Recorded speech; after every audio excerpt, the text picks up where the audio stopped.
জনস্বার্থ বিবেচনা করে আমরা সরকার এখানে আমরা সিদ্ধান্ত নিতে সক্ষম হয়েছি যে পার কিলোমিটার ঢাকা এবং চট্টগ্রাম মহানগরে 11 পয়সা বাড়বে।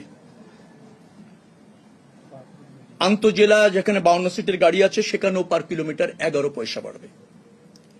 আর ডিটিসি একটা এরিয়া আছে আপনারা জানেন, এবং মিনি বাস সেখানেও পার কিলোমিটার 11 পয়সা বাড়ানোর একটা সমন্বয় করার একটা সিদ্ধান্ত আমরা নিয়েছি। এটা সমন্বয় করতে চাই, কারণ আমাদের আগেই একটা ফর্মুলা আছে যে তেলের দাম বাড়ার সাথে সাথে কতটুকু সমন্বয় হবে ভাড়া, তার একটা ফরম্যাট আছে।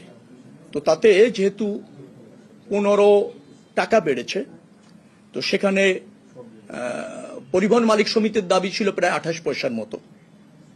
তারা সেখানে ডলারের দাম বাড়ার ফলে তাদের যে পার্টসগুলি ইম্পোর্ট করতে হয়, বাস ইম্পোর্ট করতে হয়, সেখানে আগের চেয়ে অনেক বেশি ইনভেস্ট হচ্ছে, ব্যয় বাড়ছে, মেইনটেন্স ব্যয় বাড়ছে, সেটাও তারা এখানে যুক্ত করতে চেয়েছে।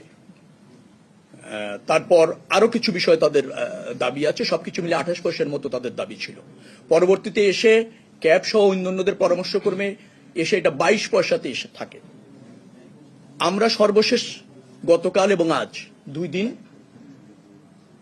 সবার সাথে মিটিং করে যারা এই সেক্টরে যুক্ত 11 পয়সা পার কিলোমিটার বাড়া না সমন্বয় বলবো আমি সবসময়